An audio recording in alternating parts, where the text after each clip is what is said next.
Welcome back to the QueensYanks channel. Today we're going to be doing a little bit of a prediction video of the Scottish Premier League.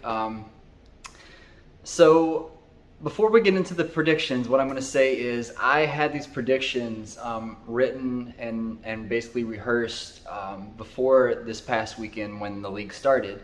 But I was feeling a little bit under the weather and I didn't get around to it till today, which is Monday. So to stay true to what I wrote down, I did not change anything. In fact, I haven't even looked at what I wrote because I didn't want this weekend to influence me to change anything.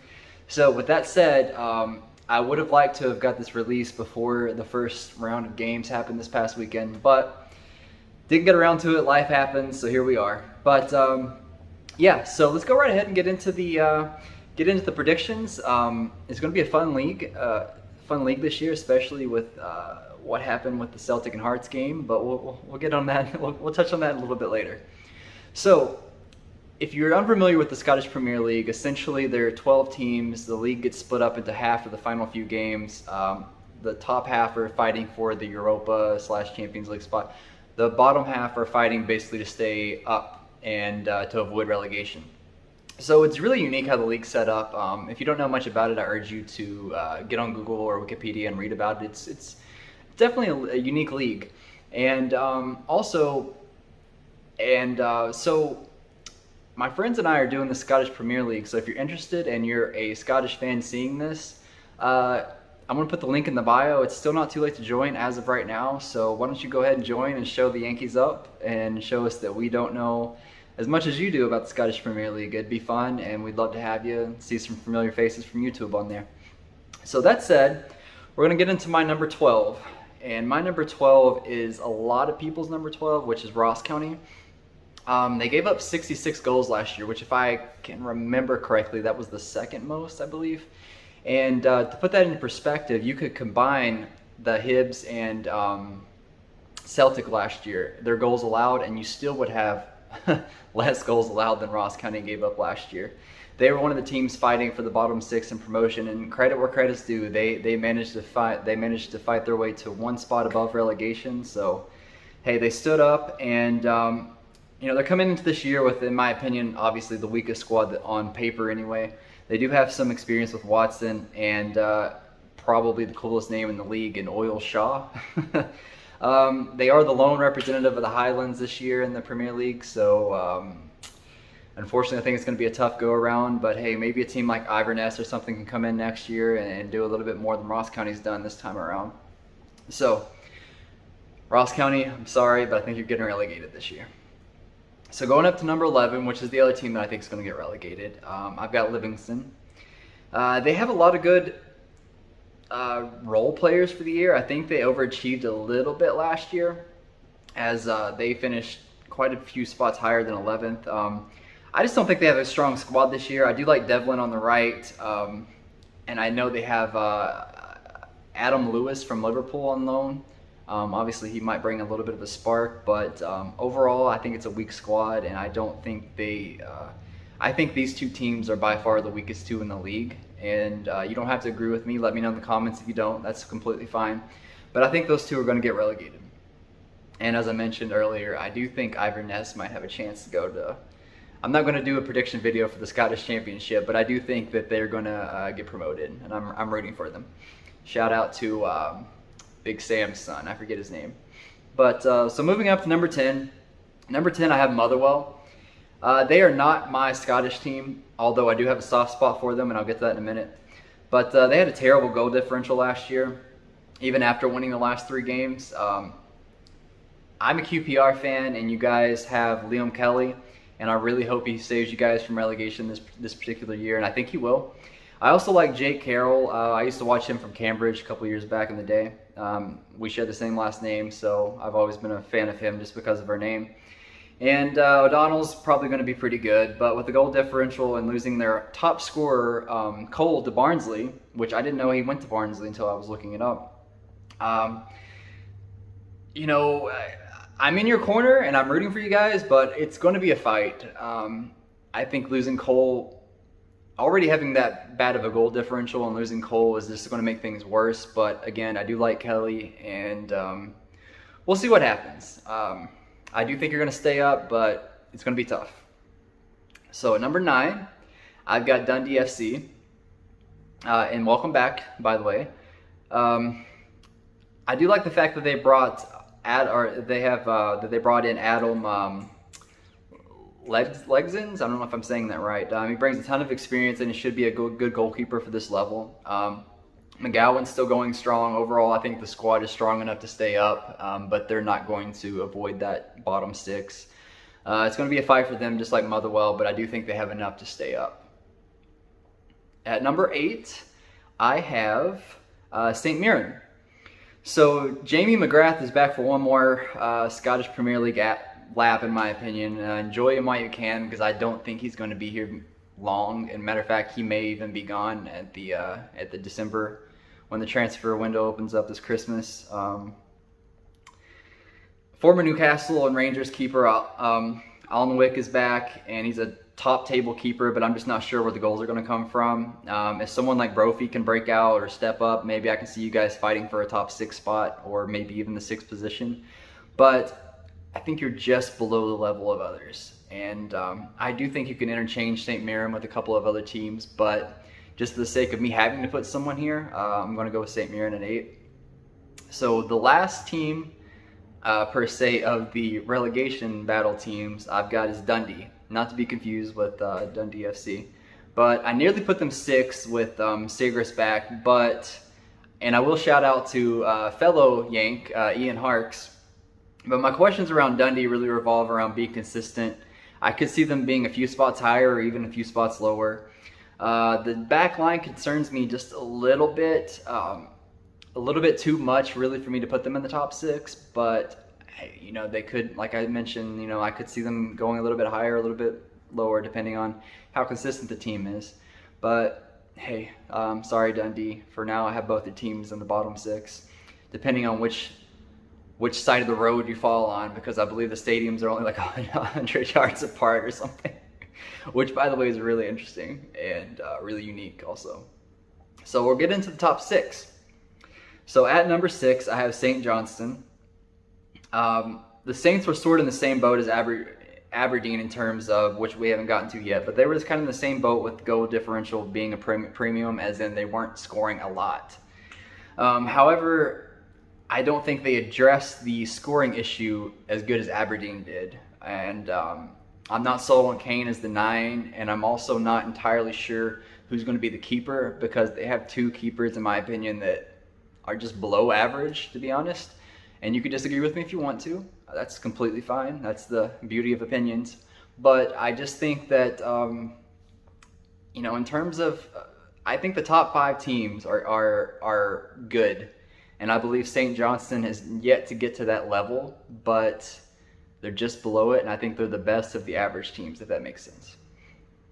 So, get on to the top 5. And number 5 is my favorite team, and the team that I'm a supporter of in the Scottish Premier League, and a hell of a win this past weekend, which is the Hearts. And by the way, Benny's officially a Heart. I recently got him from Everton, so I think he's going to potentially have a breakout year. I hope so. They didn't have much issue with the championship last year. They weren't really tested much either, to be honest with you. They kind of just cruised on through it. Naismith is obviously retiring, which hurts me because he was probably my favorite player on the team. I loved his passion. He kind of lived and breathed this club. The Hearts need a strong showing this year to show fans that they're back, and last year was just kind of a fluke, which you could argue that they would not have gotten relegated during the COVID-shortened year if the season had kept going, but it still happened either way. And they had a hell of a game this past weekend against Celtic to show that they maybe are back. So this 5th spot, they could go potentially up. We'll see. So, top four teams obviously have a chance at the Europa League and some games in the Europa League. So at number 4, and it pains me to say this, I've got the Hibs. I've got them being the better team at Edinburgh, but we'll see. I don't know. This past weekend, Hearts did look really good. But losing Marciano is a big blow in my opinion. Otherwise, I would have had the Hibs at 3. But the offense is still there with Boyle, Nisbet, and Deutsch. And by the way, as I'm a vegan, so I've always kind of secretly kept up with the Forest Green Rovers, so I know Christian Deutsch pretty well from there. And he's, the Welsh international. He even played basketball at one point, but I'm really hoping he has a breakout year. I like the guy. I was a little bummed out when he moved from FGR, but he did deserve to be up a little bit, another level from League Two. But even though he's for the bad side of the city, but I'm just joking. Friendly shots. So that said, top 3 teams. I think everybody knows what the top 2 teams are. But at number 3, I've got Aberdeen. Lewis is arguably, in my opinion, the second best goalkeeper in the league. Ramirez is the new number 9. He's over from MLS. Time is going to tell how that goes. Goal scoring was the issue last year with their 4th place finish. I think they tried to address it, and how Ramirez does, I think, will determine whether this team finishes 3rd or 4th. I do think they at least put effort, as I mentioned earlier, into fixing their goal scoring problem. And hey, if they scouted correctly, they may even be fighting for that 2nd spot. Who knows? And another shout out to the Hibs.